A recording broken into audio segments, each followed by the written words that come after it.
classroom. Their accomplishments in and out of the classroom, as well as on and off the baseball diamond, came from dedication, hard work, and a commitment to excellence that has made the York community and York baseball family proud.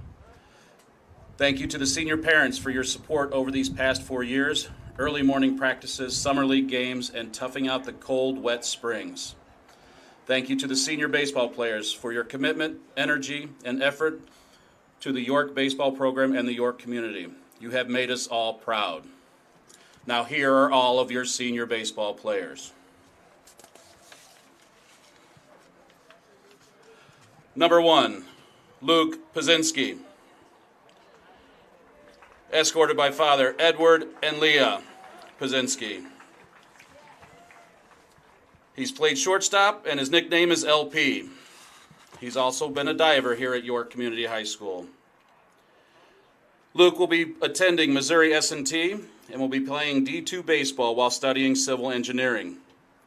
His most memorable experiences at York are spending the time with my teammates every day and playing hacky sack before the games.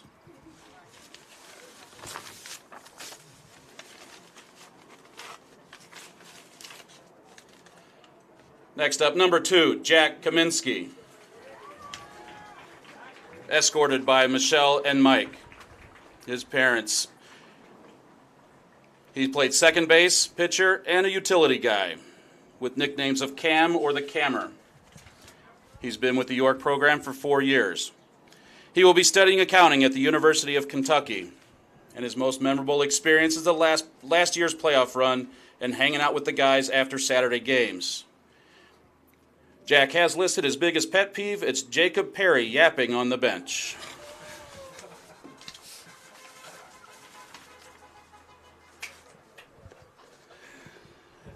Number 3, Jack Lonergan, escorted by Barbara and Brian Lonergan. Pitcher, first base, and outfield player with the nickname of Lonnie. He's been with York for 4 years, and he will be studying finance at the University of Iowa.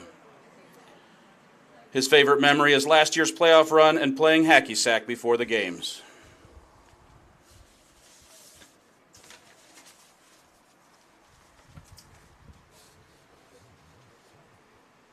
Next up, number 4, Austin Jeva, escorted by Jessica and Mike. He's an outfielder with the nickname of Jev, and he's played 4 years here at York. Next year, he will be studying accounting and playing baseball at Concordia University of Wisconsin. His favorite memory is the playoff run last year and also being able to play with the boys over the last 4 years.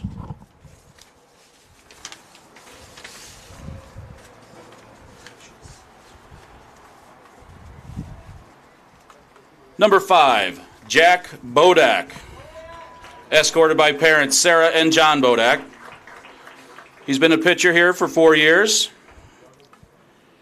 He's also played football here at York. He will be studying agricultural business at the University of Illinois. And his most memorable experience is the Egg Harbor breakfasts.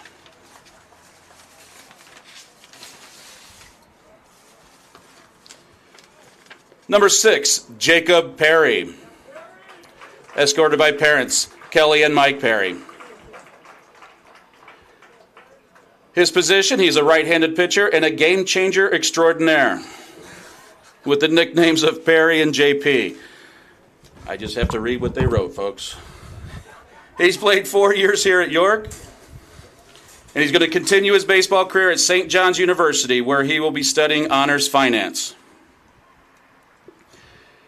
His most memorable experience is last year's Final Four run, and the biggest lessons learned from York baseball. When life gives you a 3-0 count, just throw 5 in a row.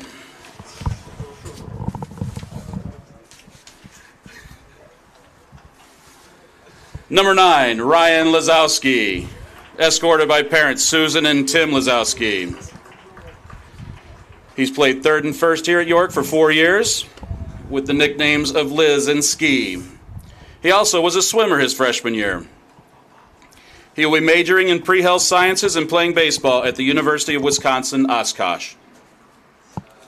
The most memorable experience is being able to play my senior year with this group of guys and coaches. Also seeing Mama Pity in the stands.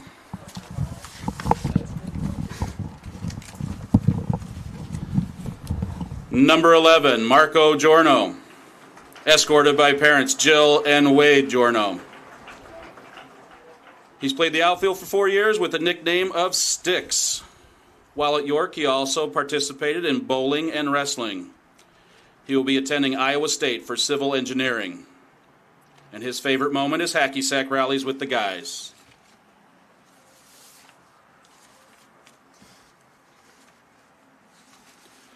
Number 12, Josh Fleming, escorted by Ann and Rob Fleming.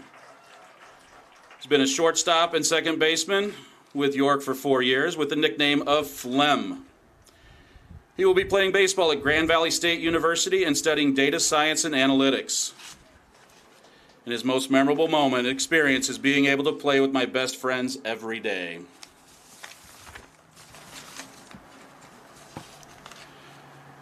Number 17, Drew Gami, escorted by Lisa and Apur Gami. He's been an outfielder and pitcher for 4 years with the nickname of Gam. He's also played hockey here at York and will continue his future at studying finance at Indiana University. And his favorite memory is the state playoff run last year.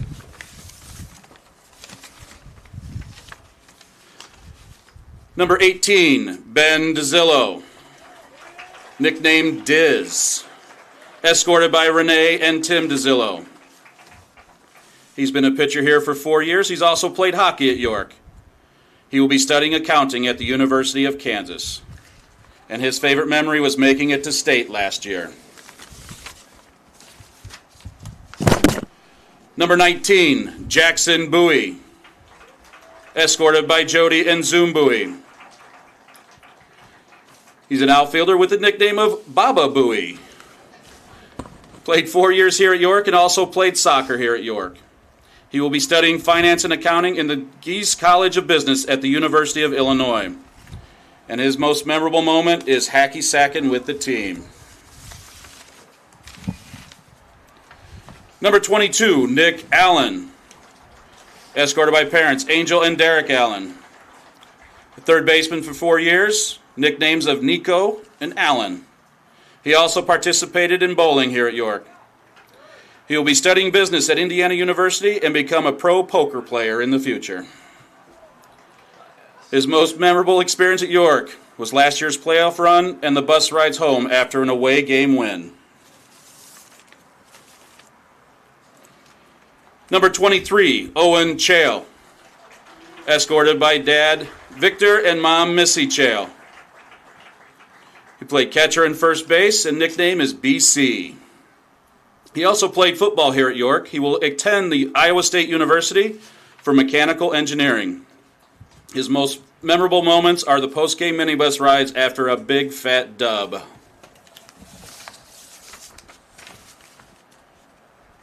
And our last senior today, we have Jimmy Connors, escorted by Marion Connors, position of catcher.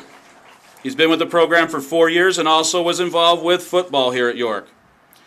His plans for the future are playing football at MIT. And his most memorable experience is playing hacky sack with my teammates. Congratulations to all seniors, and have a great game tonight.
Hello, and we welcome you to Elmhurst, Illinois, and the York Dukes baseball field, where your York Dukes host the Oak Park River Forest Huskies for the third and final game of their conference series in the 2025 season.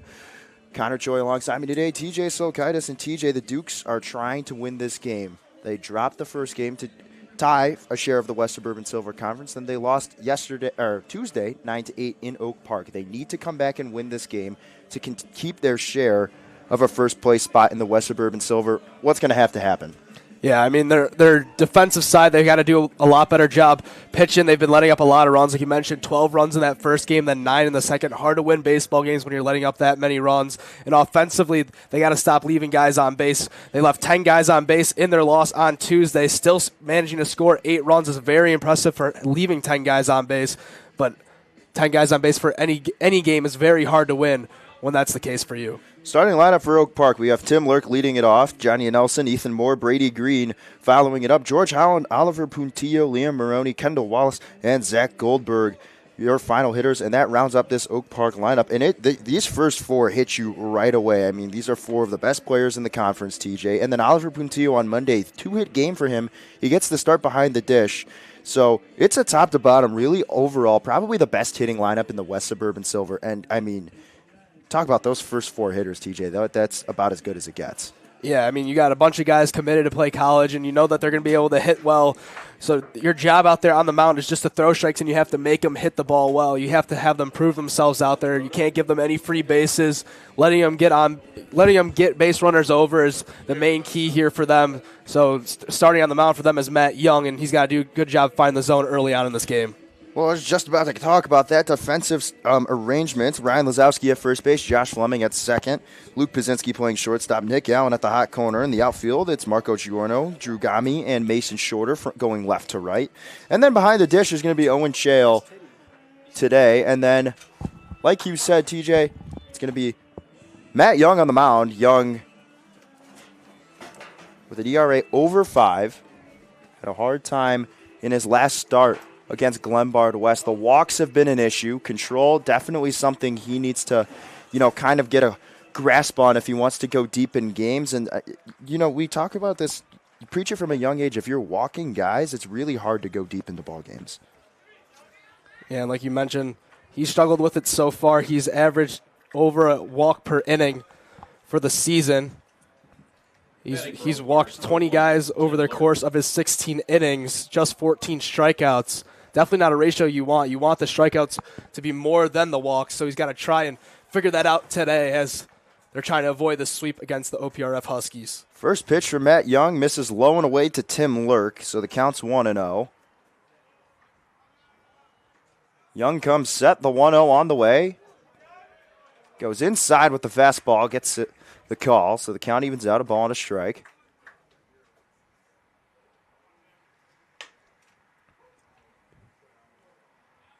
Young gets his sign. The 1-1 on the way. Lurk chops this on the ground. Playable for Fleming.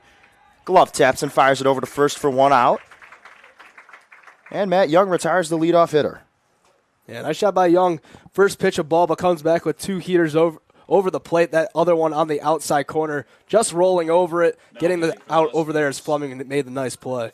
Well, that's exactly how he's going to get hitters out. He relies heavily on that 2-seam fastball. And the thing is, if these Oak Park hitters, they're going to have to jump on it early.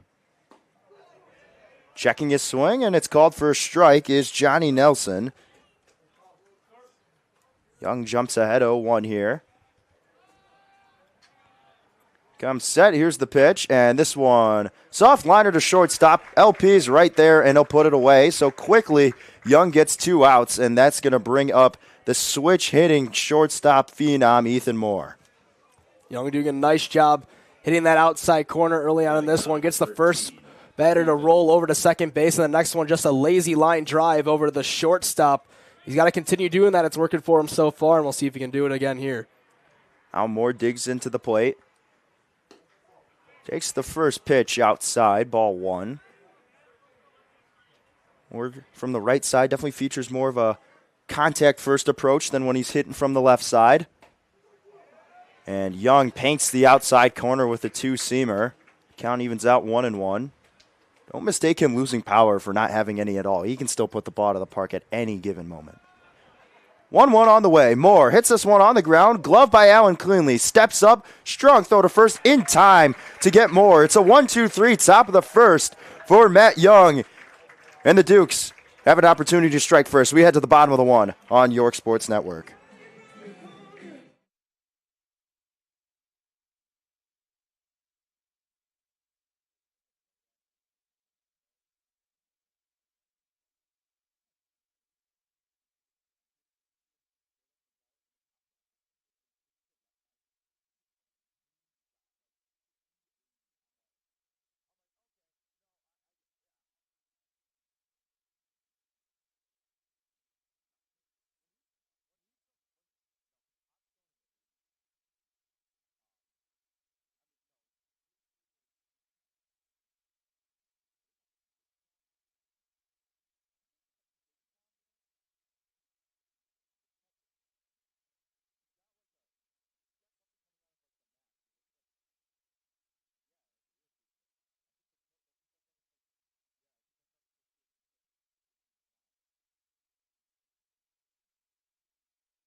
Back here for the bottom of the first inning, 0-0 ball game so far. Matt Young pitched a 1-2-3 top of the first, and now we've got the starting lineups for your York Dukes. It's going to be Josh Fleming leading off, and then goes Drew Gami, Marco Gioino, Owen Chael. Evan Mendiola's batting fifth. He's your designated hitter.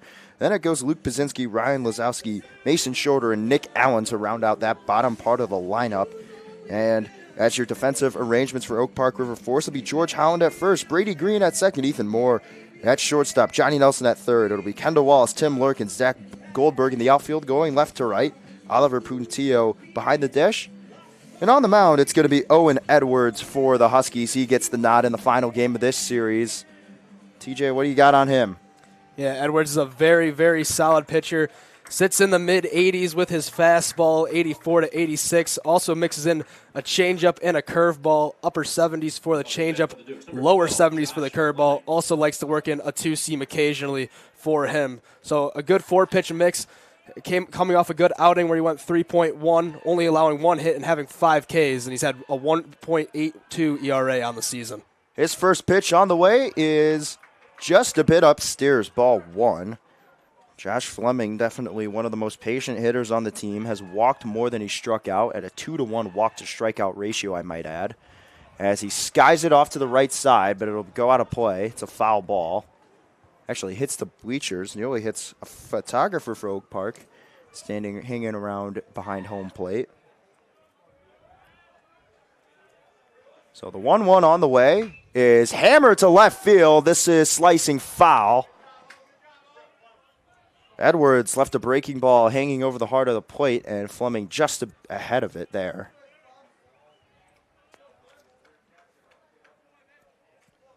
Fleming is batting .514 to the tune of a .946 slugging percentage. That'll give him an OPS over 1,500. Easily the Duke's best hitter. But he faces a 1-2 count here. Ooh, good pitch from Edwards. Just going to miss. Just a tad outside. So now 2 balls, 2 strikes is the count. Edwards searches for a sign. Comes set. Here's the pitch. Down low, and now the count is full.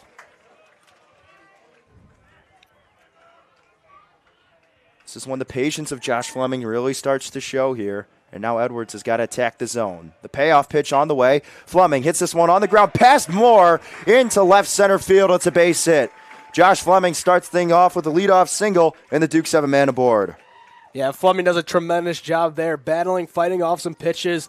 Does a great job waiting for him to come back into the zone. He knows he doesn't want to give him anything too good to hit ahead in the count. Gets that 3-2 pitch left out over the middle and smacks it right up the middle for a base knock. And now a runner on first base to lead the game off for the Dukes. Drew Gami stepping in for the first time today. Edwards comes set. Up and away is a fastball for ball one.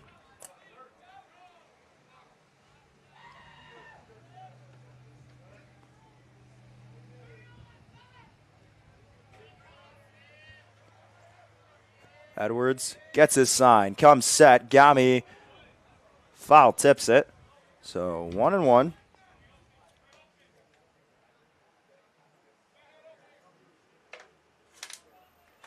Gami hitting exactly 300 right now. Tuned for a 795 OPS. So sound season from him. Edwards steps off, needs to get the sign again. Gami's also another guy that does a great job at working out walks. His on-base percentage is almost 100 points higher than that batting average. He takes a lot of pitches, waits for something to come to him. Fleming goes. Throw down to second is not going to be in time.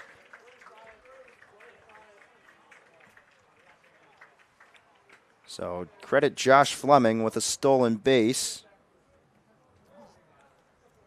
Gami does take a strike. It was a good breaking ball from Edwards. So now he faces a 1-2 count, but now there is a man in scoring position for the Dukes.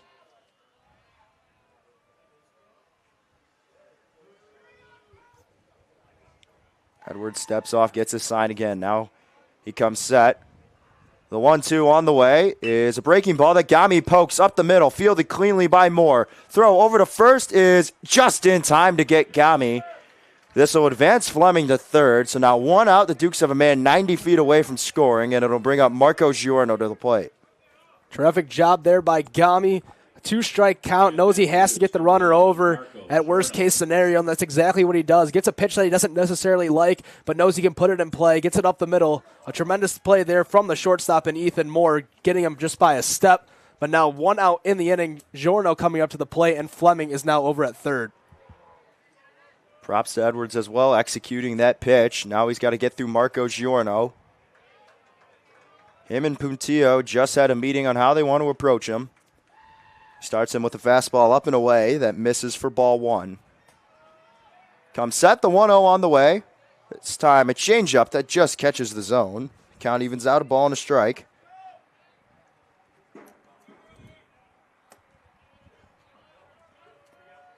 Edwards comes set, 1-1 on the way, up and away with the fastball again. So now 2-1 the count.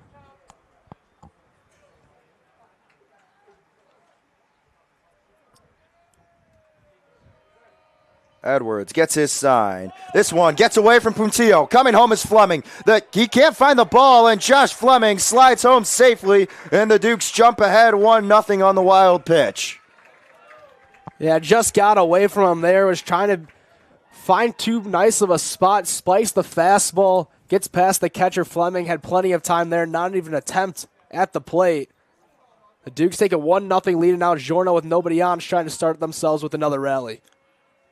2-1 count. Here's the pitch. Marco skies it left side, and it's out of play. Foul ball.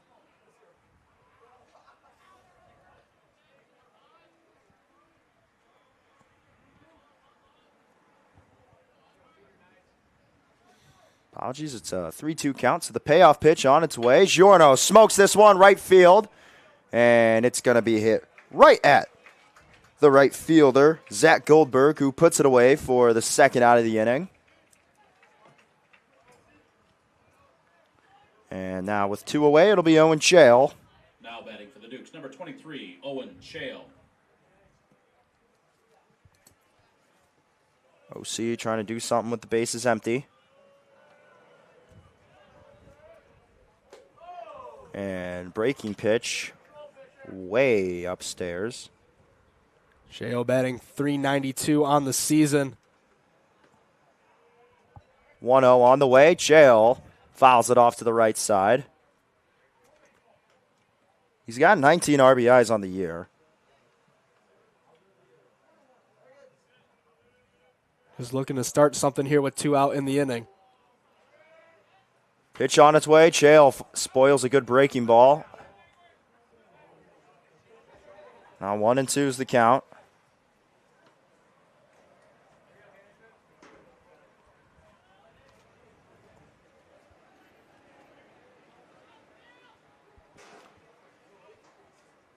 One ball, it's 2 strikes. That's the count here to Owen Chael. Edwards trying to work out of it. Chael lays off the high heat.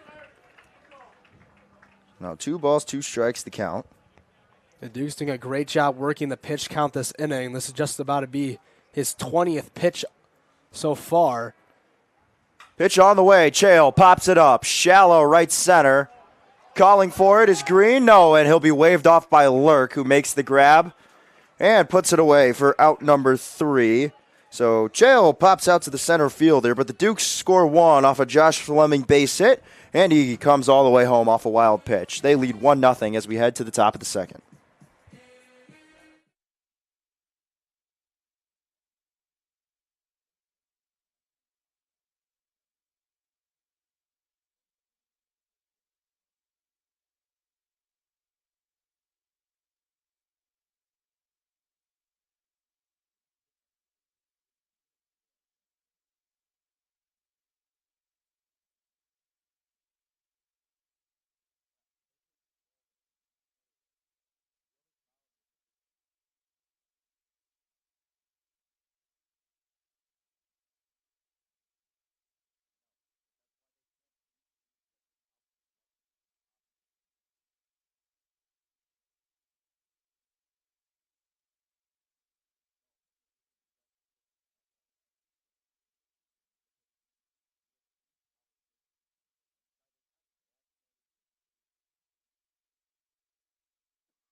Here for the top of the second inning, it's Matt Young back out there for inning number 2 of work, and he'll face the ever-dangerous cleanup hitter in Brady Green.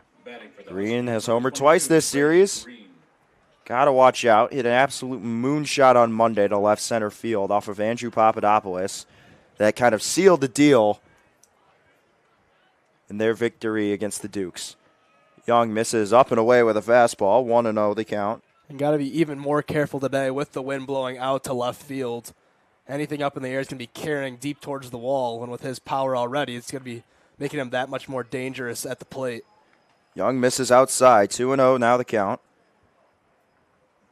It's the part where Matt Young starts to find himself in some trouble. Falls behind early. Now he's got to throw him a fastball over the zone. Paints the outside edge. Gets the pitch he was looking for all along. So now 2-1 the count. Yeah, you just got to work on getting those strikes early in the count so he doesn't have to battle back and leave things out over the plate. Young comes set. The 2-1 on the way. In there for strike 2. You hear the groans from the crowd. Not like that one. Nonetheless, Young able to battle back, even the count out. Comes set. The 2-2 on the way. Called strike 3. Rings up Green. On a questionable pitch on the outside edge. Takes one look back at the umpire, then puts his head down, shakes it a few times, and takes a slow walk back to the dugout. Yeah, and whether you like that call or not, you just got that pitch called on you with 1 strike. You got to know that he's calling that, and you have to protect on that next pitch. Probably not a strike, probably more inside than the one beforehand, so he's got to do a better job at just trying to fight that mentally and poke the ball off and get a better pitch the next one after he gets the foul ball. George Holland steps in and fouls off Young's first offering to the right side. The 0-1 on the way, and changing up the speeds is Young, and he floats in a strike. TJ, it's like he is listening to you because right as he said get ahead, he finds himself ahead 0-2 here. And he went back to that outside corner again. Could not steal another one this time. Young comes set, the 1-2 on the way, and that one way outside. 2 balls, 2 strikes the count. Now, sometimes I think all that arm side rung, it might be too much for his own good. He's still kind of figuring out how to locate that 2-seamer. But he locates a good pitch there, but it eats up Fleming. Comes up strong. Throw to first. In time to get Holland. Oh, nice recovery by Josh Fleming. And TJ, you know it all too well. This field is in extremely poor condition. It's very hard to field ground balls. It could eat you up and bounce anywhere. But Fleming gets in front of it, knocks it down, makes a strong throw to Lazowski at first to get the second out. Yeah, the grass here in the infield is very difficult to read. And a hop like that, Fleming just has to do a good job at getting in front of it, which he does. Hits it right off the chest, is able to pick it up and fire it over to first just in time to get the second out. Matt Young just misses downstairs to Oliver Puntillo, the catcher. 1-0 is the count. Puntillo, 2-hit game on Monday. Oh, Young, a good pitch there, just missed. So 2-0 the count.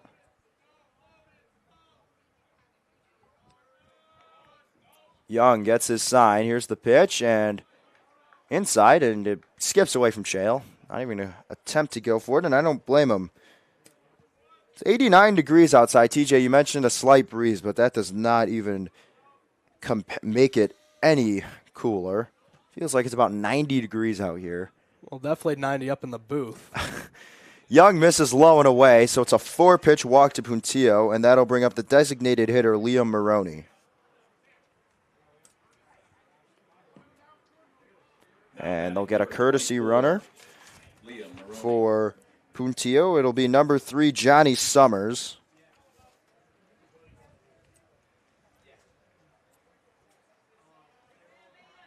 Be interesting here to see if they have him go with 2 outs in the inning.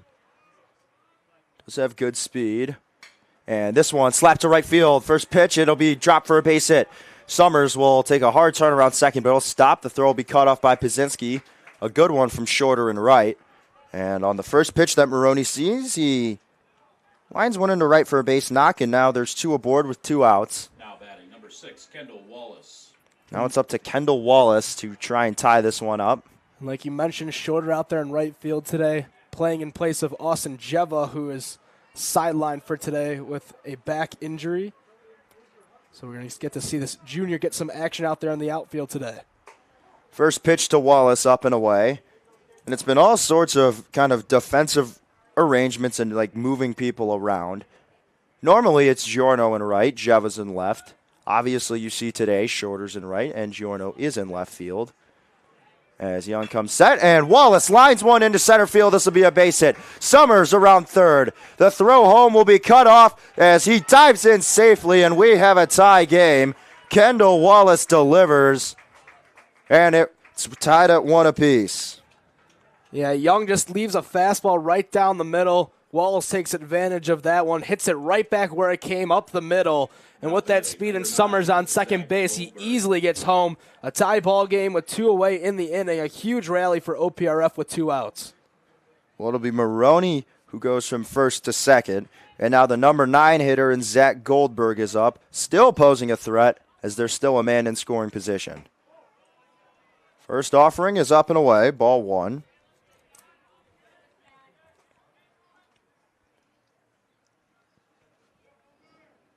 Young looks to limit the damage here.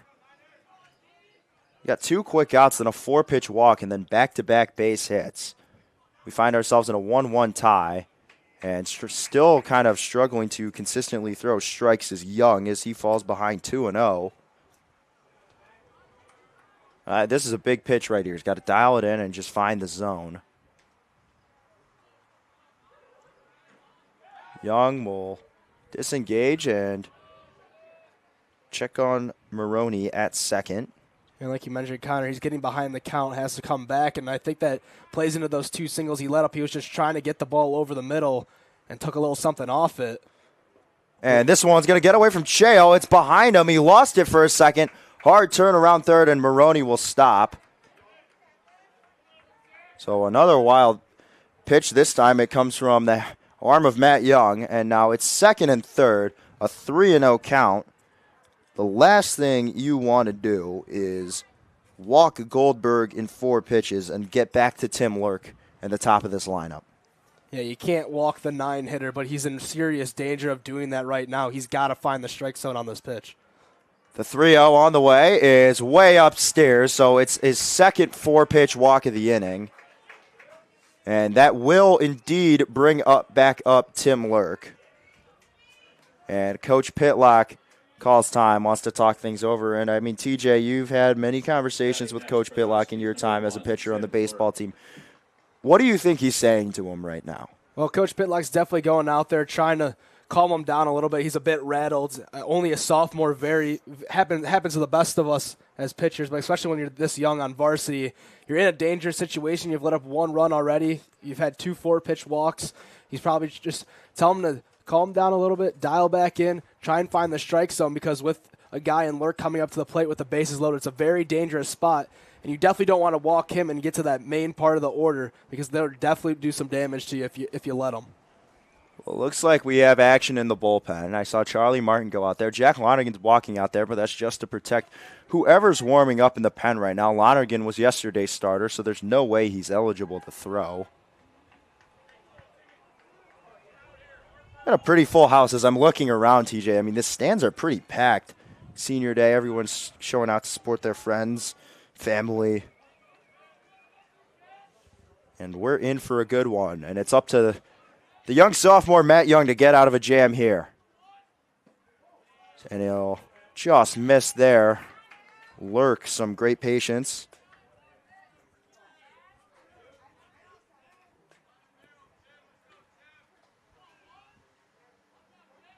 Young comes set, the 1-0 on the way inside.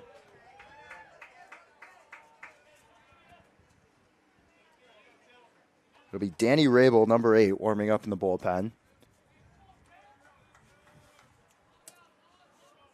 2-0 the count to Lurk. Young coming set. Up and in, 3-0. 7 straight balls from Matt Young.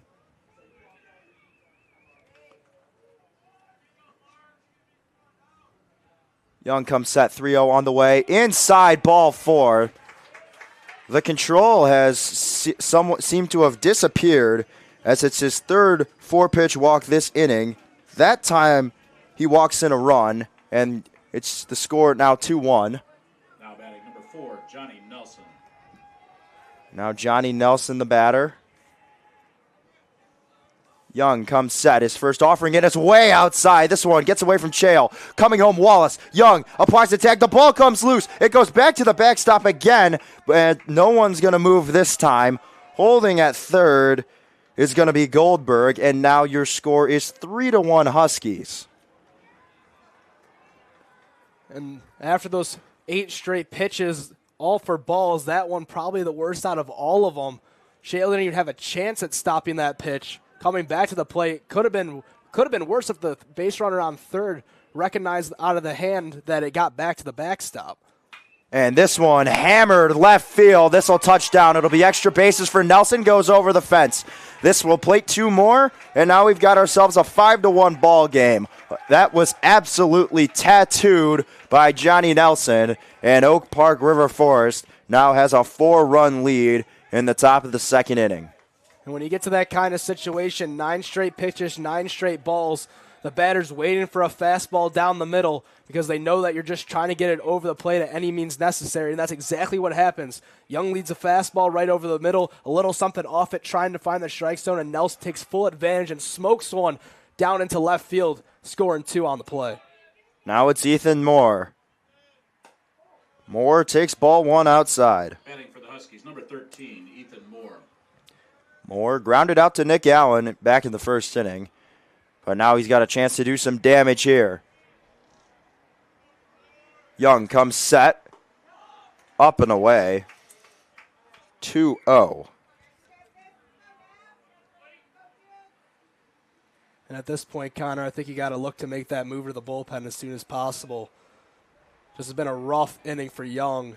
and it doesn't appear that it's going to be getting any better anytime soon.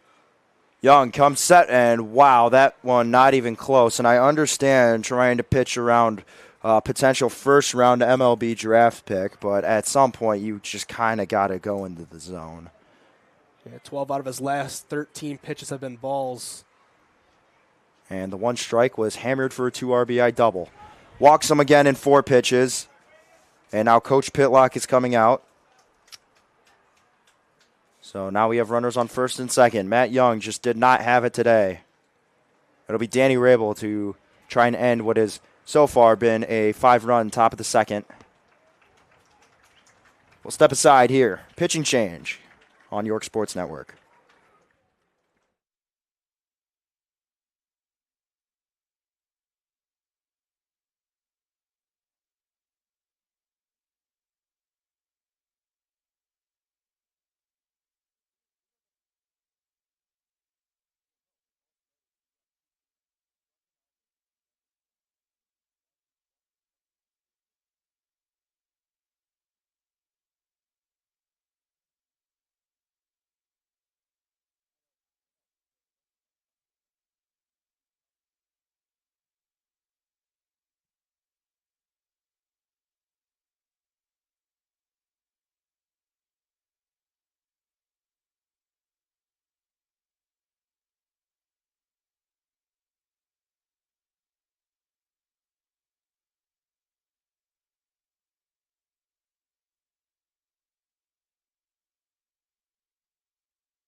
Back here from the pitching change, it is Danny Rabel. Rabel enters and inherits 2 runners from Matt Young. His final stat line, 1 2/3 innings, 1 strikeout, 4 walks, 3 hits.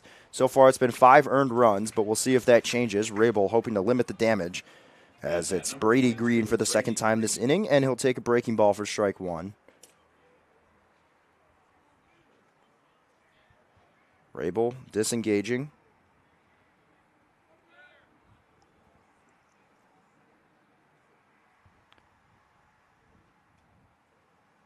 And this one bounced in the dirt. Chael steps up, guns to third, not in time. So yet another wild pitch advances a runner. Nelson into third.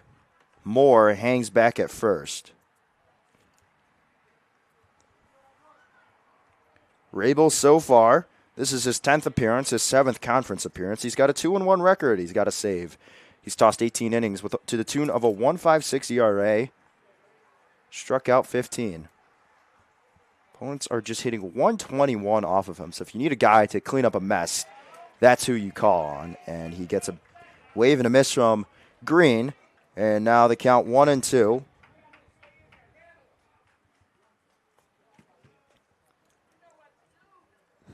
Luckily, he's still 2 outs. Rabel checks on Moore at first. The 1-2 on the way. Slider cannot induce a chase from Green. Staying patient. That outside corner's been very inconsistent today. A lot of pitches earlier in this one being called as strikes that are just non-existent now as Rabel tried hitting that spot again. Rabel checks on Moore, who dives back safely. George Holland on deck. And nearly throwing this away, but a great save by Lazowski. And I'll tell you what, if someone were to win Most Improved, it might be Ryan Lazowski. The defense is just has been so good so far. This one gets away from Chael, and the flip home is not going to be in time, so another run scores. Moore on his way to second. And that's probably a wild pitch, but I think that's one that your catcher has to glove. You got to help your pitchers out just a little bit. Yeah, spiked it in the other batter's box, but did get a tip of the glove on it. Rule of thumb is glove hits the baseball, probably should catch it. Just was not a good pitch. It will be scored as a wild pitch as Green fouls off the 3-2 offering from Rabel. So now 6-1. Oak Park doing all their damage in the top of the second, and this inning is not even over. Rabel checks on Moore at second, gets his sign. The 3-2 on the way, outside ball 4. So Green walks, and now runners on first and second. That will bring up George Holland. And Rabel, another guy who tends to walk a couple batters, almost has about 1 walk an inning on the season. Has definitely pitched with heavy traffic in it. I'll tell you, it's not because they're hitting the ball. He's doing this damage to himself. But when he's on, man, is he on. Seems to be the story for most of the pitchers for the Dukes. It's the story of two tales. Throw strikes, yeah. You get outs. If you throw balls, then this happens. You let up 6 runs in an inning. Rabel starts Holland off of the breaking ball, and now he'll completely swing under another one, and now he finds himself in an 0-2 hole.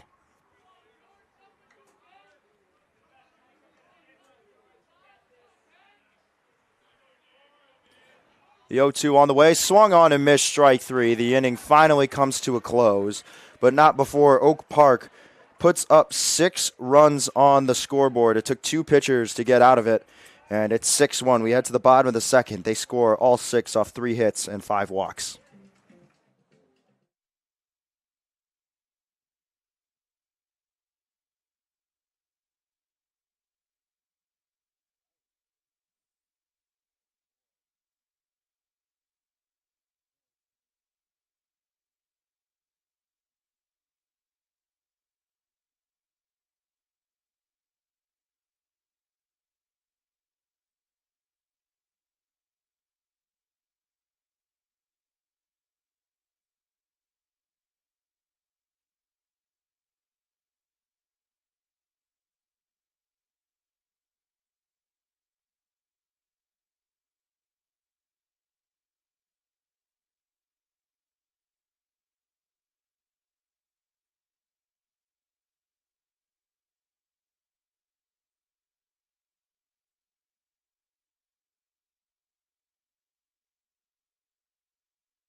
Here for the bottom of the second, it's going to be Evan Mendiola to lead things off. A big swing and a miss on a fastball from Owen Edwards. Mendiola hitting well over 300. Getting the nod at DH. Good pitch from Edwards. That had some wicked movement on it. Will not get the call. 1 ball, 1 strike. Edwards comes set. Here's the pitch. Breaking ball. It's upstairs. 2-1.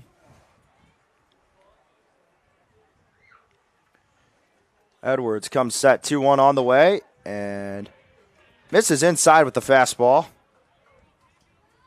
So 3 balls and 1 strike. Here's the pitch. Mendiola sends this one out right field. Just got under it. Should be playable. The catch will be made by Goldberg, and there's 1 out.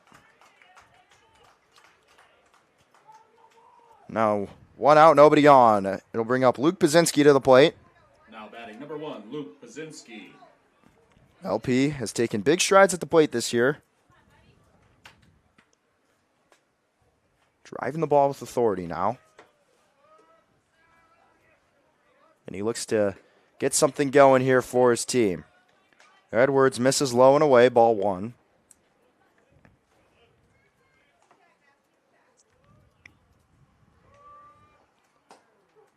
Oh, generous call. Wow, that one almost in the other batter's box, but it'll be called for a strike. LP didn't like it.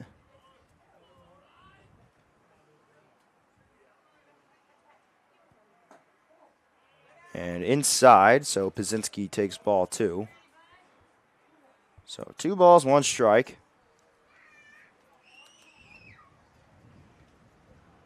Edwards Coming set, here's the pitch, and bounces a changeup in the left-handed batter's box. So now they'll count 3-1.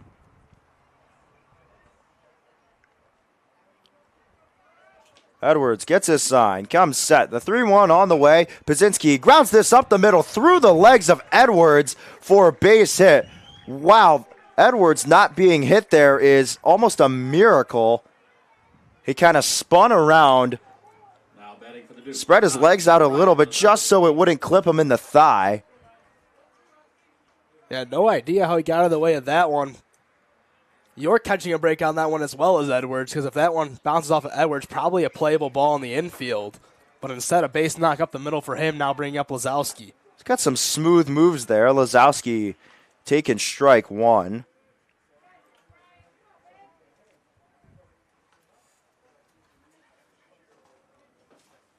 LP with a generous lead at first, and he's going to take off. Lazowski is swinging a miss.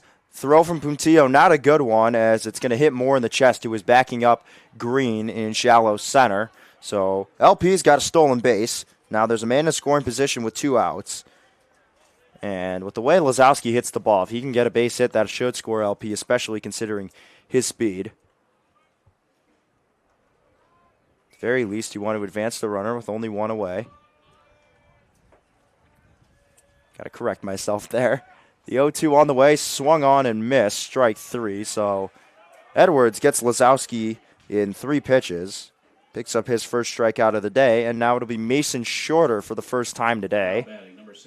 And that's one thing that Lazowski struggled with this season, is that he struck out on 33% of his at-bats. Well, when he does make contact, he puts a jolt into it. He just struggles making contact with those pitches.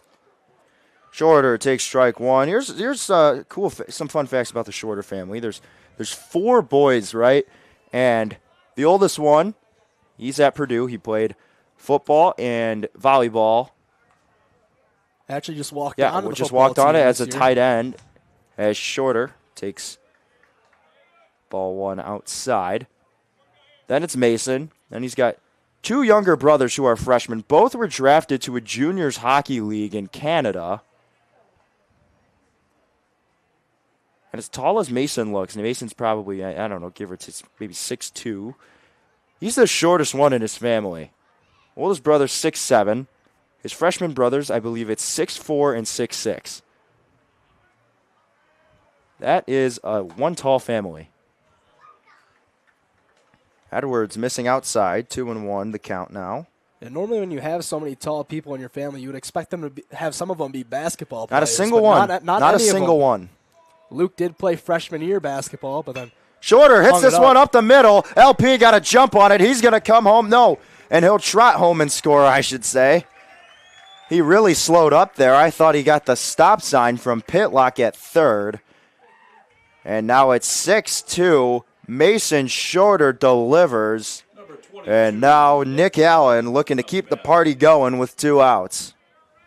Yeah, Shorter once again does a nice job. Second hit of the inning for them. Second hit of the inning up the middle for them as well. They're doing a nice job taking the ball where it's pitched, not trying to do too much with it, just trying to get it through the infield.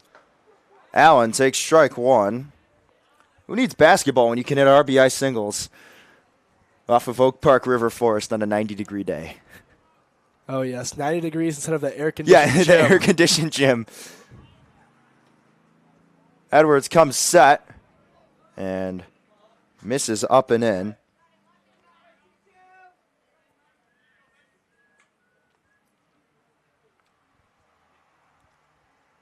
Edwards checking on Shorter at first. Comes set. Here's the pitch. Misses upstairs. So 2-1 the count.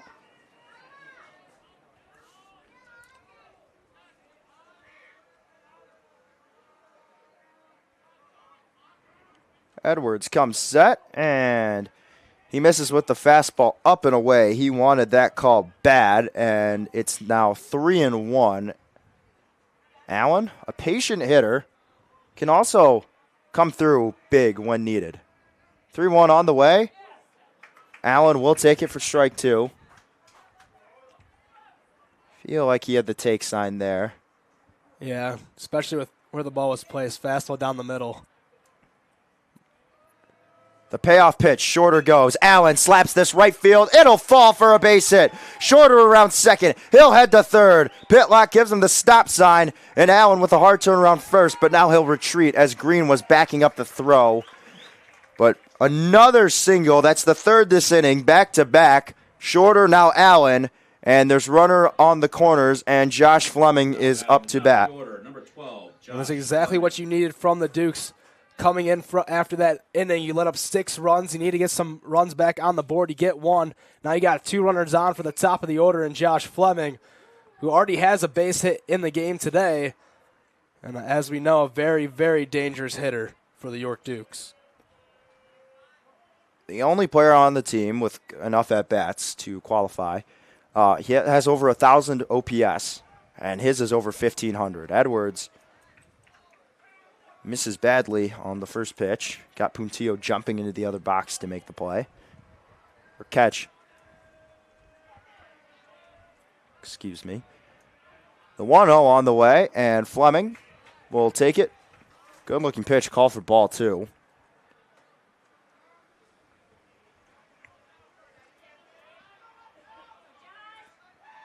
Edwards gets his sign. 2-0 on the way upstairs. Now the count is 3 balls and no strikes. Pitching around Fleming, but you got Gami on deck, another batter with a lot of contact potential. And then you'll have 2 runners in scoring position. Low and away. So a 4-pitch walk to Josh Fleming, and that'll load him up for Drew Gami. Very close pitch. And we'll have time called, so they'll talk things over with Edwards now.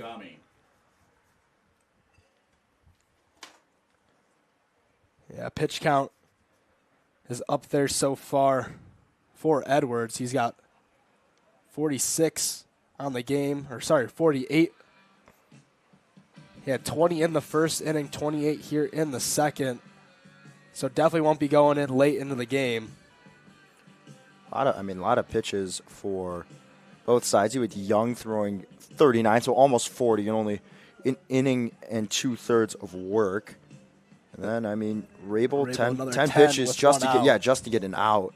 And now you have Edwards 48, and obviously that's going to go up at least by 1. And the way he's struggling with his command, I expect him to at least be at 50 by the time this inning ends. And with this already being the 3rd game in the series, a lot of arms have already been used, so you don't really necessarily want to have to go to the bullpen like York already has. No, absolutely not. And they're going to need to stretch Rabel out for sure. And Edwards is going to have to do his best to try and get through at least 4 innings. First pitch by Gami. Oh, what a play by Coach Pitlock. Leaps up with 2 hands. Fields it cleanly on a strong throw back to Owen Edwards. Doesn't get anyone out. Sorry for the no camera movement. You guys missed that at home. What a play there from Pitty. 0-1 the count. Owen Edwards trying to work out of a bases loaded jam. And Gami, little dribbler, fielded cleanly. Moore, strong throw to first base. And no, that was Brady Green actually. Strong throw to first base. And that will retire the side. But the Dukes get 1 back. It'll be Mason Shorter on an RBI base hit. There were 3 of them that inning. It's 6-2. We head to the top 3.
Here for the top of the third inning, Danny Rabel still out there. It'll be Oliver Puntillo for his second at-bat. Drew a walk back in the disastrous second inning. And Rabel starts him off with a strike.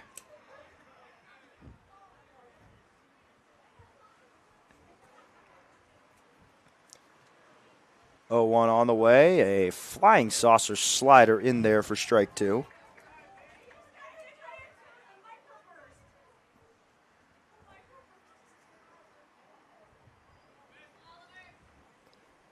Two balls, 2 strikes. Rabel coming set. Here's the pitch. Swung on, hit on the ground. Allen backhands it, picks it up, bare hand. Long throw across the diamond, not even close to getting Puntillo. So it'll be an error on Nick Allen. Puntillo reaches. And immediately it'll be Summers off the bench to pinch run. Courtesy run, I should say.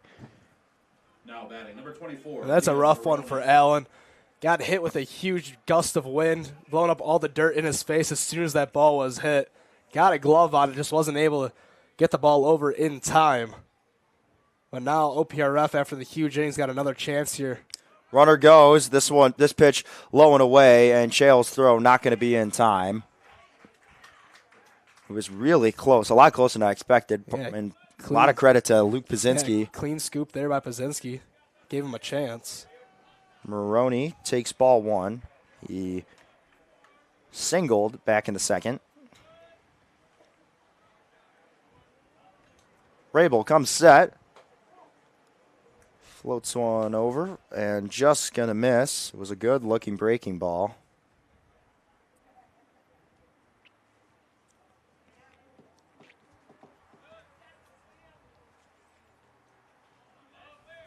Rabel coming set. The 2-0 on the way. Misses. Low and away. 3-0.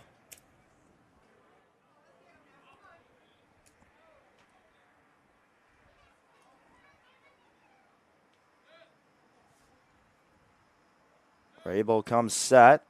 And ball 4. So a 4-pitch walk for Liam Maroney. And that's going to bring up the 8-hitter Kendall Wallace. Wallace tied it up back in the back last inning with an RBI base hit.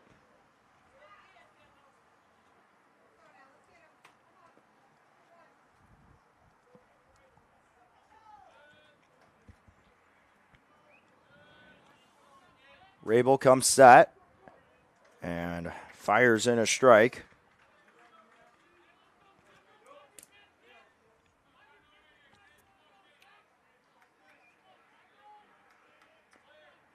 Rabel checks on the runner at second, comes set. Whoa.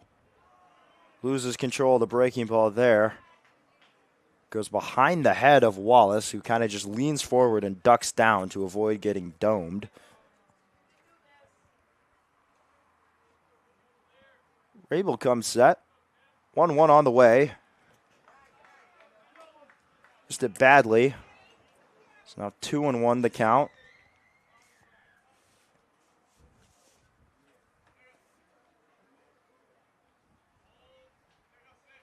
Rabel gets his sign. 2-1 on the way. In there for strike 2. Wallace didn't like it.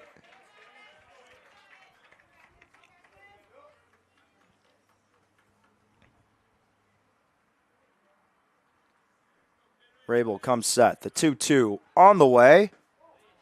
Just missed ball 3. So the count's full. Summers on second, Maroney on first. Rabel comes set, and this one hit well, center field, playable. Gami backs up a few steps, makes the catch. Summers will not tag. Took a few steps, then retreats back to second. So Rabel gets the first out, and now Zach Goldberg, the batter. Now batting number 9, Zach Goldberg.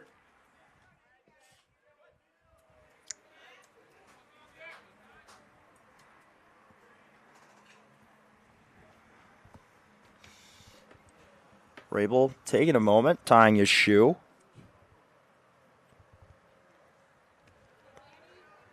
Starting to get a little bit darker out here in Elmhurst. So you see the clouds starting to take that sun away. Runners go. It's a good bunt laid down by Goldberg. Rabel fields it cleanly, fires the first in time for the second out. But that takes away the force out, and now 2 men in scoring position for Tim Lurk. I would say very interesting, but knowing that Tim Lurk's coming up to the plate, and you're the coach of the Huskies, you got to feel comfortable with one of your best hitters coming up in a 2-out situation. And we're 2 runners in scoring position. Just a base knock here is going to score you 2 after that last bunt. And it'll put you up 6. Lurk 0 for 1 today. Drew a walk his last time up. Oh, inside. Look out. Nearly hits him. Just a jump out of the way.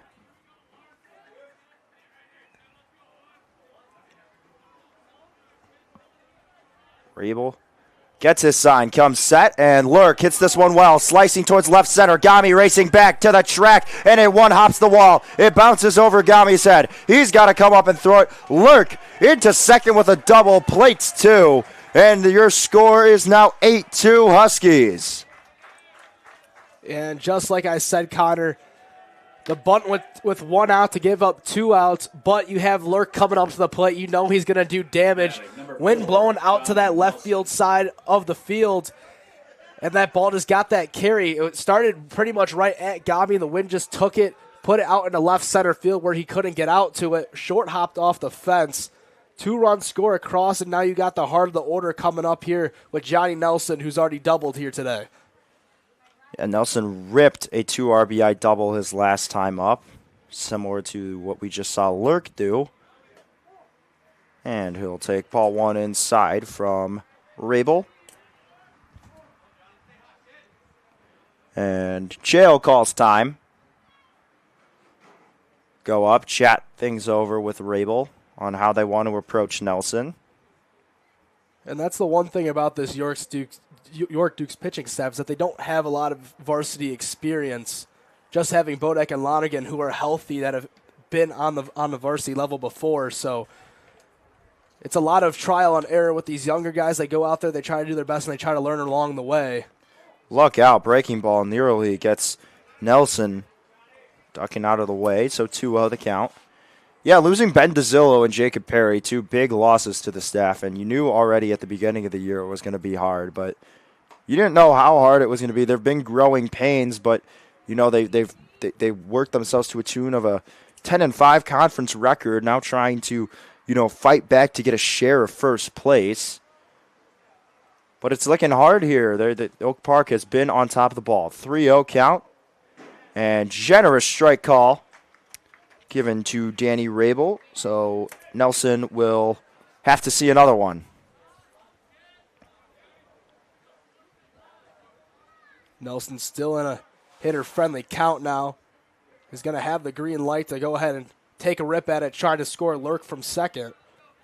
Rabel comes set, and Nelson hits this one well, sending Gami back to the wall, right center, and it's off the wall. It'll be another double for Nelson, scoring easily as Lurk. Probably could have crawled home if he wanted to, and that's back-to-back at-bats where Johnny Nelson destroys an elevated pitch. Yeah, and he gets another one. Like I said, 3-1 count. He's looking for something good to hit. He gets that pitch, takes advantage of it, smokes a line drive out into the outfield. And with that wind carrying out, it helps it even more. Gets over the head of Gami, almost goes out of the yard, just staying in. But now a 9-2 lead for the OPRF Huskies in the 3rd inning. First pitch to Moore. He's going to hit this one softly past a diving Pazinski. This is going to score Nelson as it squirts into left field. Not the hardest hit ball you'll see from Ethan Moore, but it gets the job done, and that'll plate another one. Makes it 10-2 now. Now batting number 22, Brady Green. Now Brady Green is up, so doesn't get much easier now. Green leading the team this series in home runs. Yeah, he's got a hold of a couple of them. He bats cleanup for a reason. As he hits this one well, right field, shorter, backing up, it's playable, and he'll make the catch for the 3rd out, but not before Oak Park puts up 4 more off of 3 hits, 2 of them being extra bases. We head to the bottom of the 3rd, 10-2 ball game.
Here for the bottom of the third inning, it's a 10-2 ball game. It'll be Marco Giorno to lead things off. Marco 0 for 1 today, lined out to right his last time up. Owen Edwards still on the mound. And his first offering to Giorno, a wave and a miss for strike one.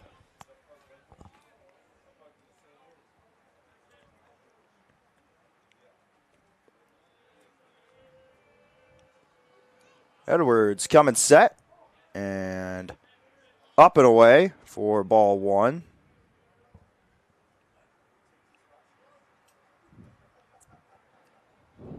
The 1-1 pitch on the way is going to bounce in for ball two. Dukes really need to get something going. I mean, this OPRF offense looks to be full steam ahead. So Edwards comes set, and Giorno skies this one, but it's going out of play right behind the net near home plate, a little bit off to the left side. So now the count 2-2.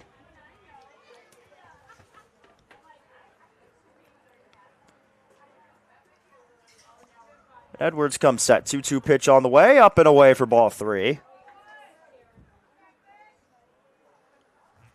Rough going at it on the mound for both teams with the ball problems.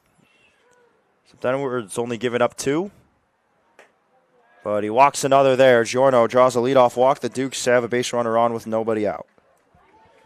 Owen Chale's now going to try and step in and do something. Now batting number 23, Owen Chale. Edwards only giving up 3 hits, only walked 2.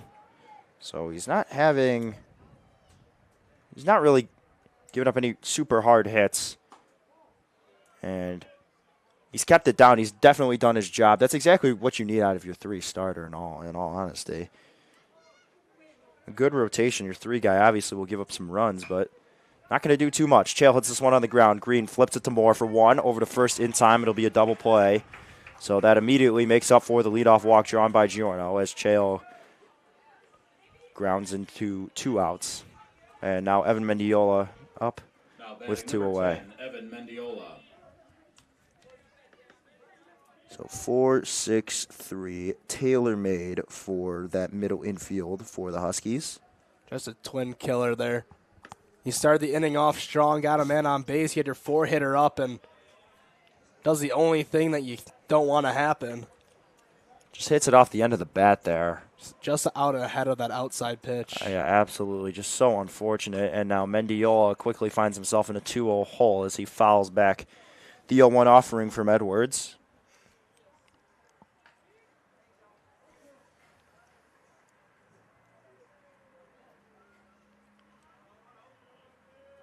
Edwards comes set. The 0-2 on the way is a breaking ball in there. Strike 3 freezes Mendiola. And that'll end the bottom of the third. We head to the top of the fourth. Dukes go in order as Edwards faces the minimum in that one. Completely unfazed by the leadoff walk. We head to the top of the fourth, 10-2 ball game.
And we're back here for the top of the fourth inning. Danny Rabel's out. And number 27, Sean Schmacher, is in the game.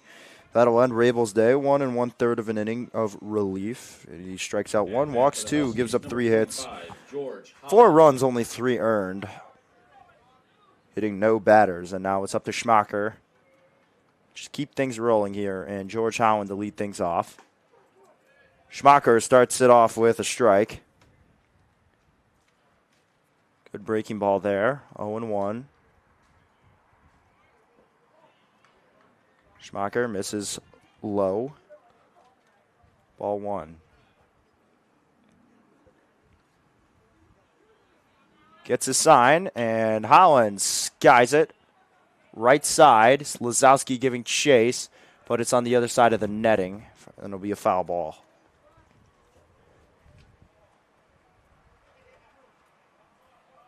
So 1 ball, 2 strikes.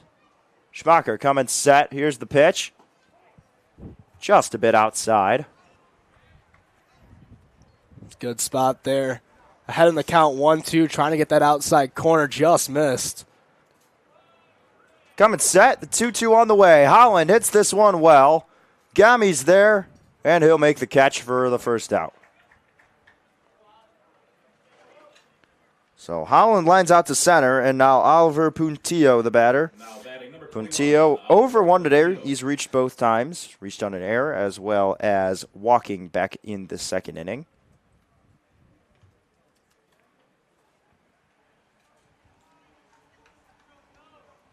And Puntillo cracks this one on the ground. Good hop to Pazinski. Coming set. Throw to first. In time. 1 pitch, 1 out. Great play by LP. And Puntillo is retired. And there's that good old York infield that we've been talking about all game. Gives him a beautiful hop straight to him. Almost comes back from the middle to the left side where LP can make the play. Bobbles it a little bit, but gets it out just in time over to Lazowski for the second out of the inning. First pitch is swung on and missed by Liam Maroney. Maroney 1 for 1, a base hit. Walked his last time up. Schmacher comes set, hit up the middle, gloved. Oh, what a play. Sean Schmacher, 1, 2, 3. Puts up a 0 here in the top of the fourth. And he sets them down in order. We head to the bottom of the fourth. 10-2 is still your score.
Back here for the bottom of the fourth inning, it'll be Luke Pazinski to start things off for the Dukes.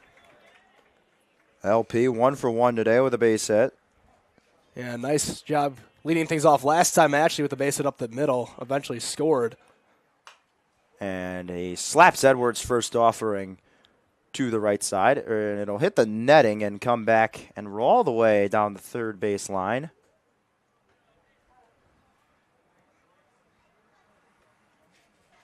0-1 the count.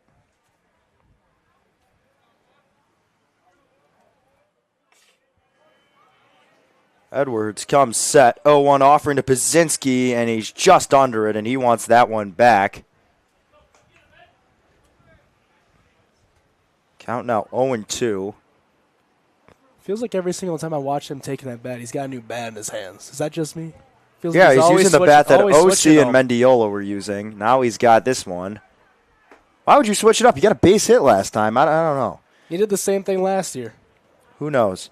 Takes a curveball that's not even close to the zone from Edwards, and now the count 1-2. Here's the pitch, and misses outside. 2 balls, 2 strikes.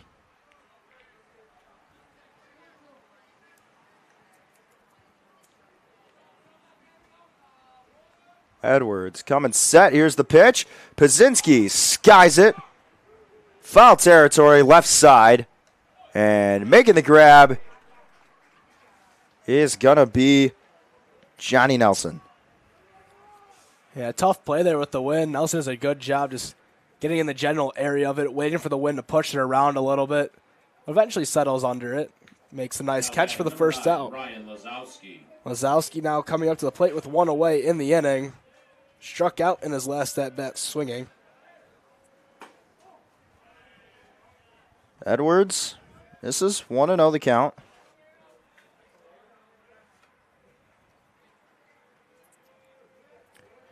And Lazowski hits this one in the air, left side, playable. Nelson ranging over and just going to go over the fence. So nearly another out. Fortunately for the Dukes, heads into the stands. And also, thankfully, for the section of parents watching the game, no one was hit. No car got hit the other week. No, Someone fouled it off right side towards St. Charles as Lazowski takes ball 2 upstairs, and you hear people screaming, oh my gosh, they hit a car, they hit a car. I was about to say, playing here, you always think it's going to happen. And it really did. Generous call.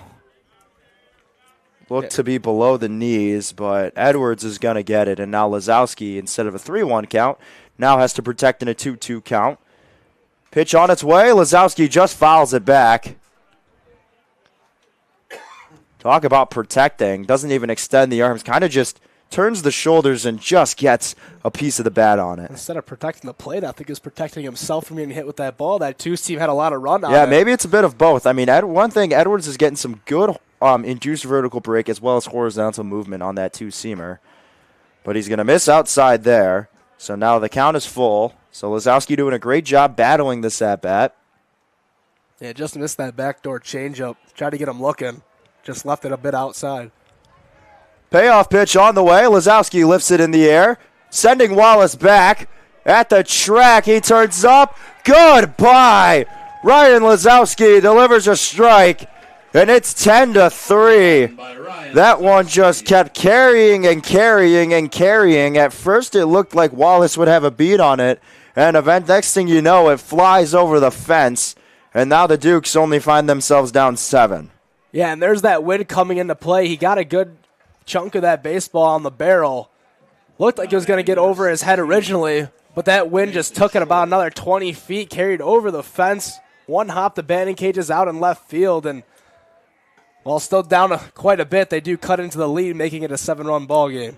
Mason Shorter takes strike 1. It almost looked kind of like a defensive 2-strike thing from Lazowski, just trying to lift it into left field, but he did more than lift it as Shorter lines it right center field. It'll drop for a base hit. He's 2 for 2. Have yourself a game so far, Mason Shorter. And now the Dukes continue the hit train. There's a man on, and now Nick Allen up to bat. Yeah, the third baseman, defensive specialist, coming up to the plate now. Got a base hit in his last at-bat.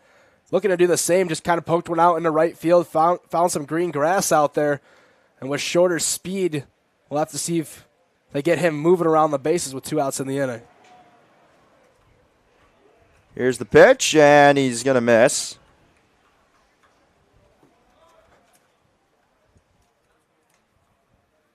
Ball 1.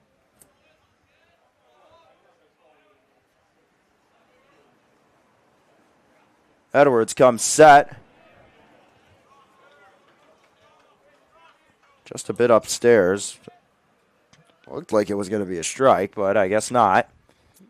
Zone hasn't been too consistent today. It's a lot of guess and check at the plate. There's a strike as Allen takes one on the outside edge, but Edwards clips the zone, gets the call. Josh Fleming on deck. If you could get Allen on and put, or at least put Shorter in scoring position, that would be huge. Allen chops this one, and trying to glove it is Moore. Oh. Strong throw first base. Cannot scoop it. He throws it away.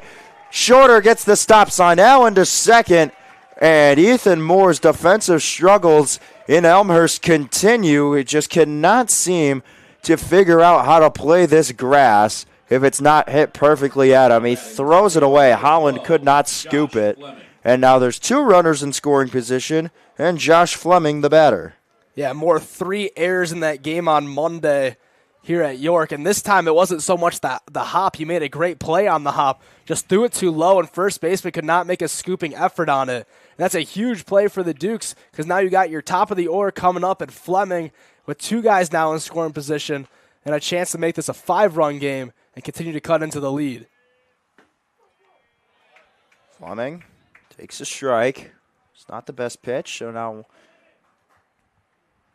it's 1-1.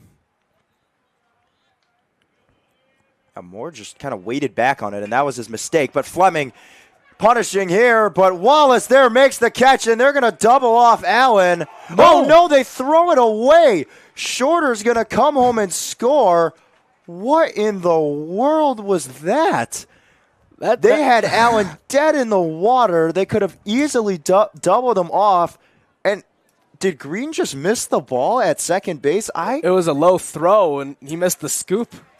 That's 2 of those is hitting, just 2 low throws, not able to scoop it. And even on that one, if you just block it and pick it up, I still think you had time with how far Allen was off of second base. What do we cover as Gami pops the first one up, man, behind the netting and out of play? Are we counting that as sac fly? What is it? Well, What's the scoring I would here? guess it's still a sac fly because the runner still scored from third on the catch. Did he tag? Did Shorter tag on the catch? I mean, Shorter did tag, but the throw. Well, Allen didn't advance, so it wouldn't really matter. He's still somehow at second base. There's 2 away. Fleming does his job, plates at least 1, makes it a 6-run game. And with the Lazowski home run, you thank the wind for helping you out on that one. But with that swing from Fleming, you kind of wish the wind wasn't blowing so much because that one probably would have got down. Whoa. Watch the bat. Gami didn't drop the bat. Maybe caught a little bit of a break there. That was kind of close. Now 2-1 the count. Edwards gets his sign, checks on Allen at second. And Gami hits this one on the ground. And this one knocked down by Green. Green gets up, throws to first, not in time. So another error by this middle infield. Gami beats it out. And now runners on the corners and Marco Giorno up to bat. I don't know, Connor. How many times can we possibly mention the York infield in one game? Because there's another one. Hits the lip, tough bounce. And not enough time as Gami's able to hustle this one out. He's hit 3 ground balls in the infield today. Just barely got beat the first 2 times, but he's able to get there this time. And runners on the corner for Giorno, who's 0 for 1 with a walk today. Edwards gets his sign, comes set, runner goes. No throw down from Puntillo. It's a defensive indifference, and Gami's on second.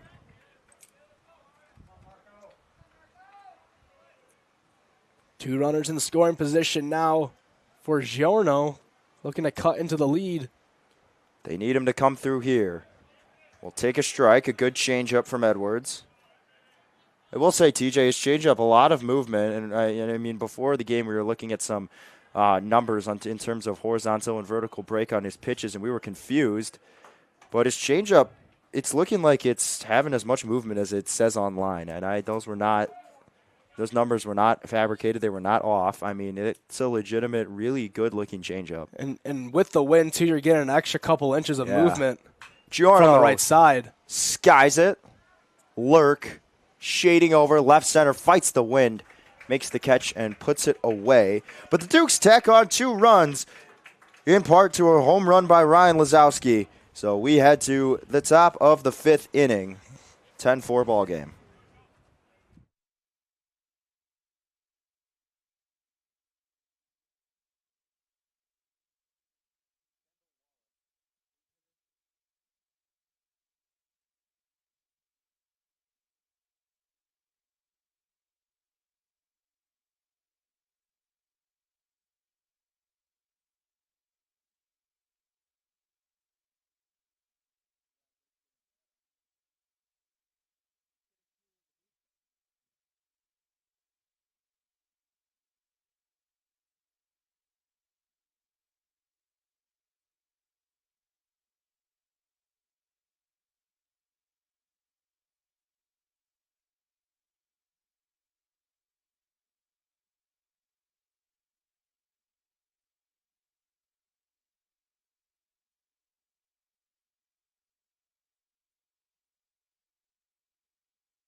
Number 6, Kendall Wallace.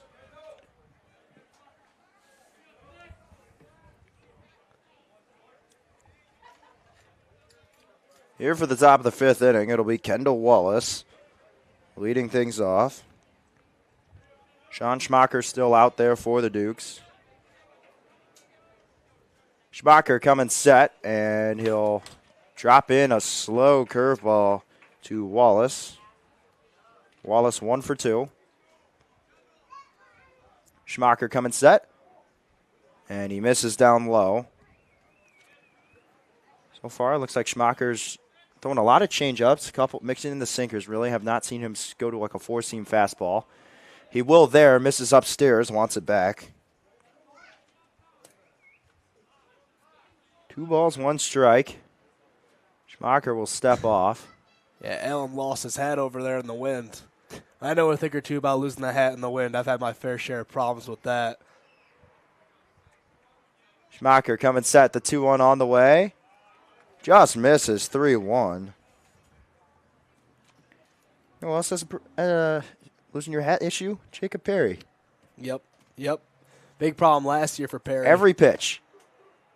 And Schmacher finds the zone there, and now the count is full.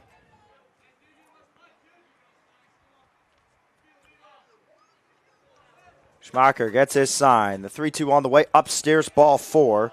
So now every pitcher that has entered the game has walked someone.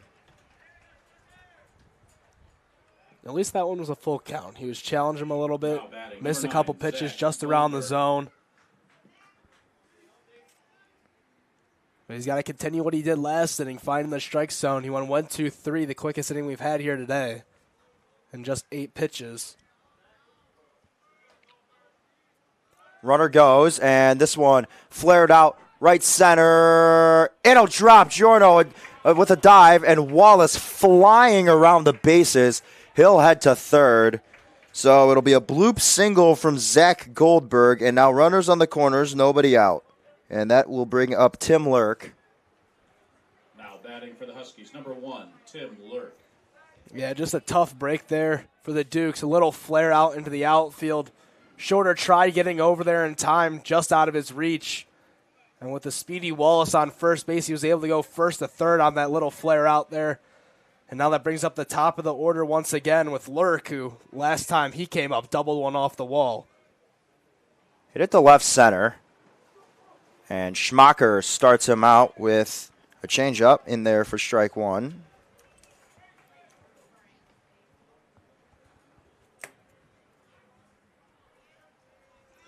Schmacher comes set, and In the dirt, Choi able to block it, knock it down. So now 1-1. Schmacher will check on the runner at first. Not in time as Goldberg dives back.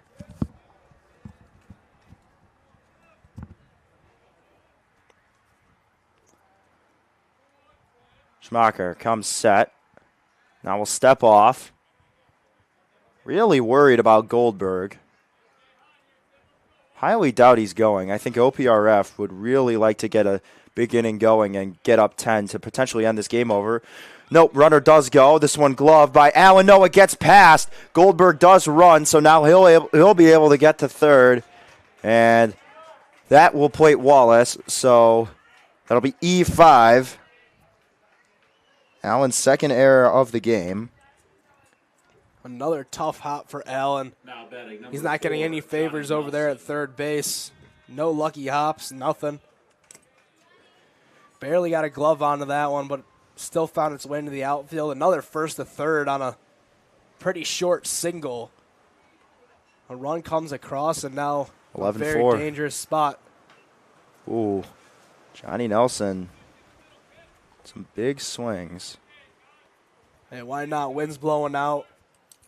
A home run gives you a 10-run lead, which I believe in the fifth inning would be the run limit if they were able to hold the Dukes in the bottom of the fifth. And Nelson hits this one, but it's slicing foul.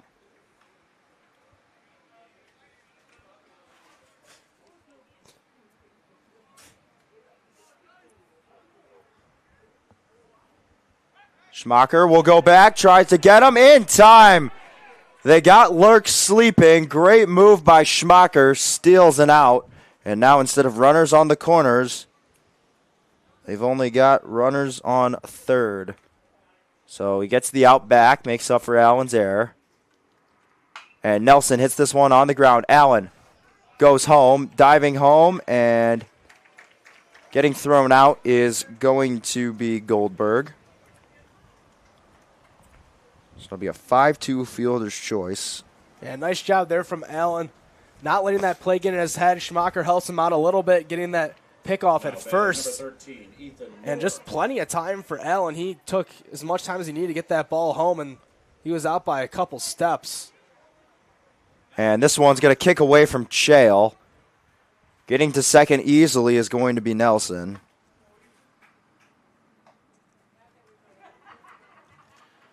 And now Moore jumps ahead 1-0.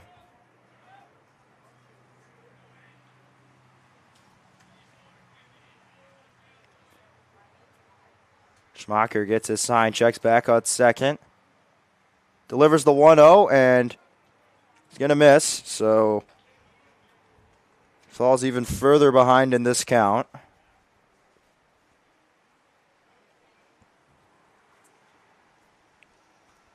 Two balls, no strikes. Schmacher coming set. Moore rips this one on the ground. It'll go to right field for a base hit. Rounding third and coming home is going to be Nelson, and he'll score. Ethan Moore with another RBI hit. It's his last two at-bats. He's ripped RBI singles, and now it's 12-4. Number 22, Brady Green. The power hitter and Brady Green now coming up to the plate. 2 runs across in the inning, 2 outs. A very, very fast Moore over at first. Will definitely be looking to take second base here if he can. Low and in, ball 1.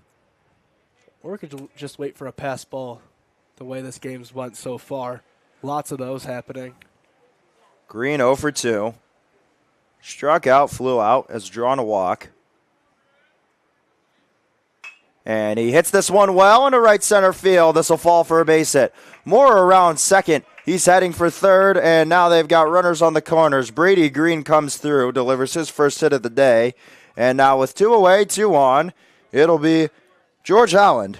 Batting number 25, George Holland. Holland 0 for 3. One of a few Huskies that remains hitless. I think that just means he's due, Connor. We'll see what happens here. Schmacher's first offering is in there for strike one.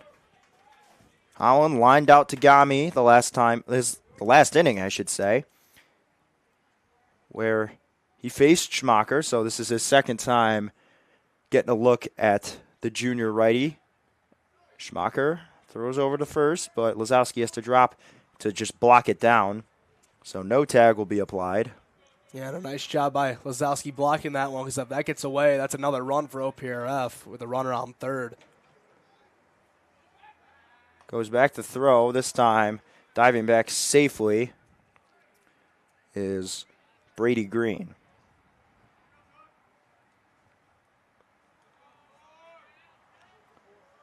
Schmacher comes set. Runner goes. Chael going to throw down, and LP comes in, grabs it.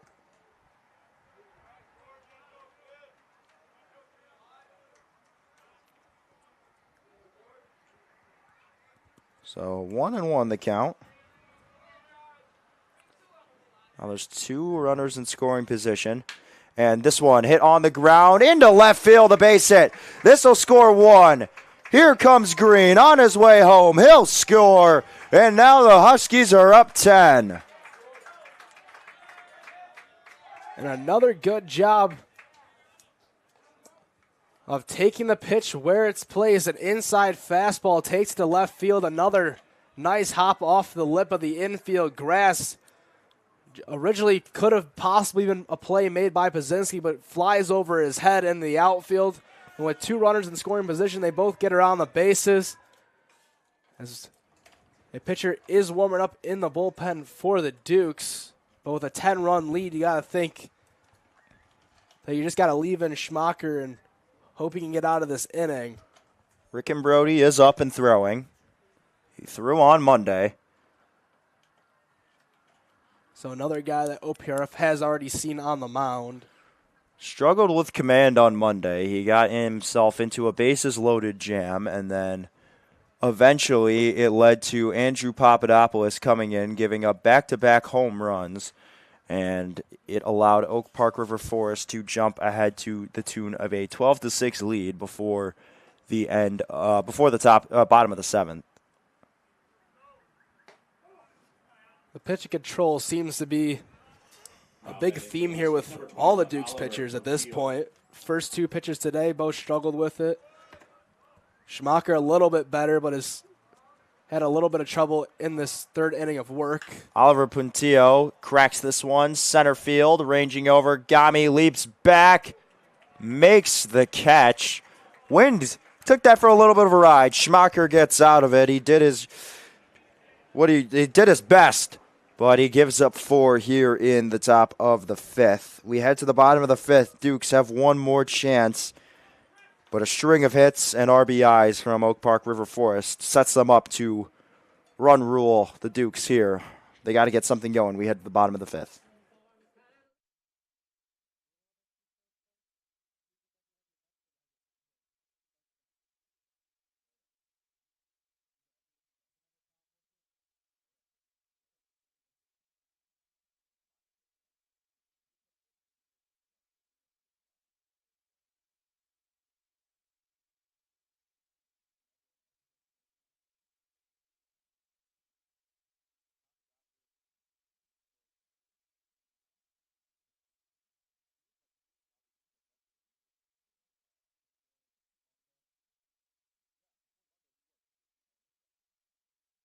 Now pitching for the Huskies,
Back here for the bottom of the 5th inning. Dukes down to their final 3 outs, and the Huskies call on Griffin Arnold to try and get 3 scoreless outs here.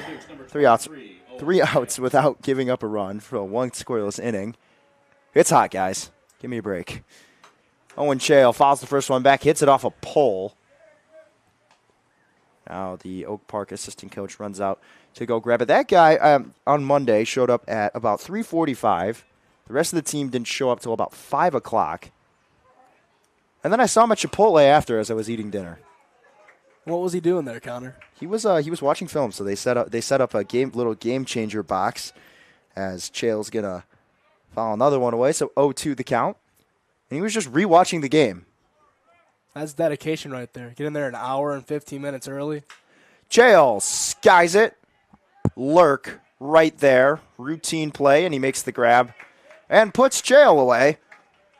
And Arnold gets his first out in 3 pitches.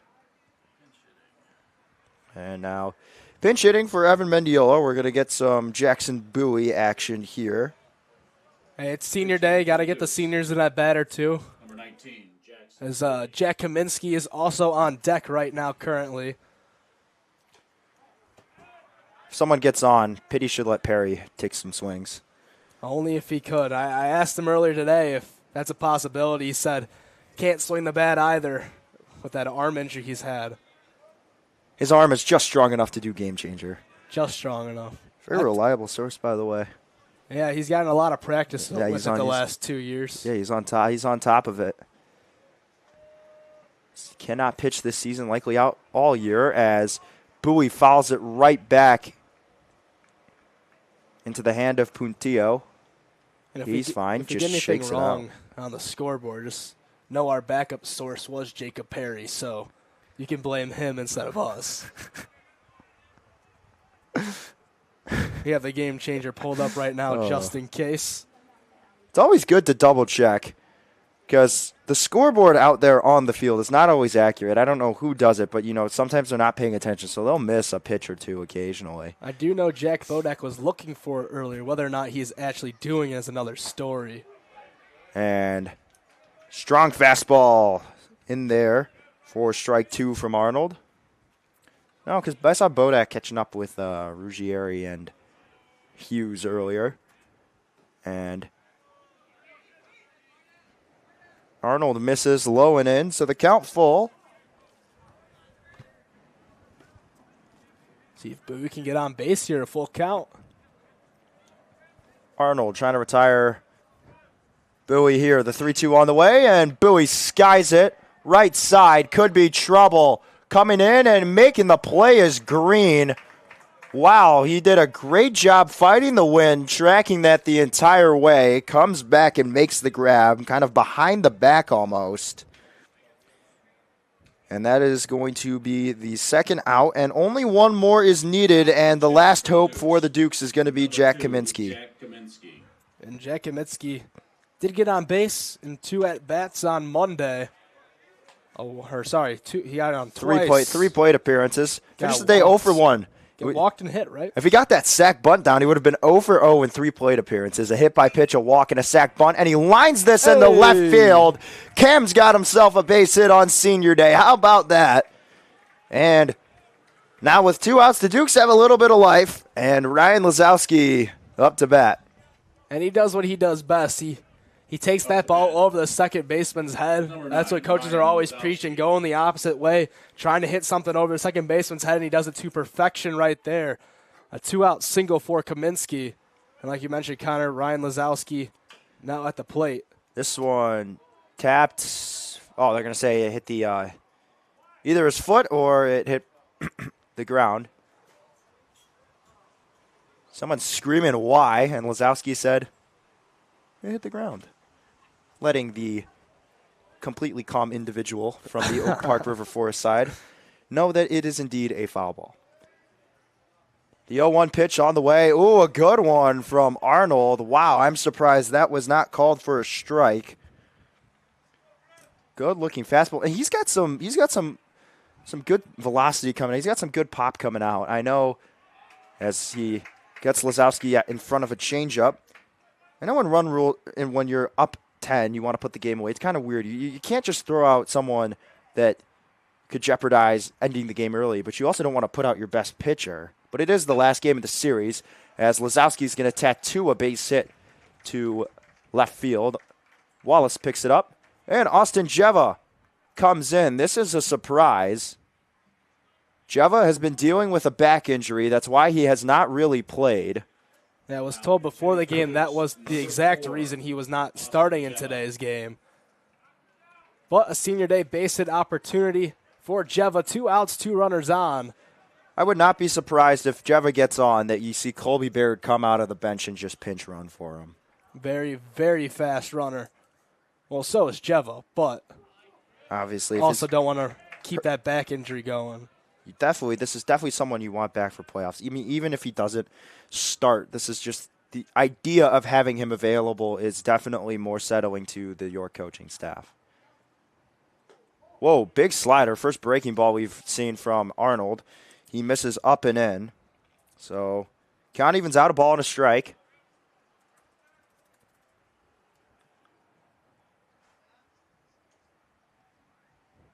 Coming set, here's the pitch.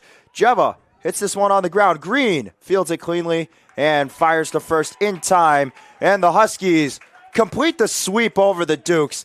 And they sit atop alone in the West Suburban Silver standings with only one more conference series to go for each team before it's playoff time.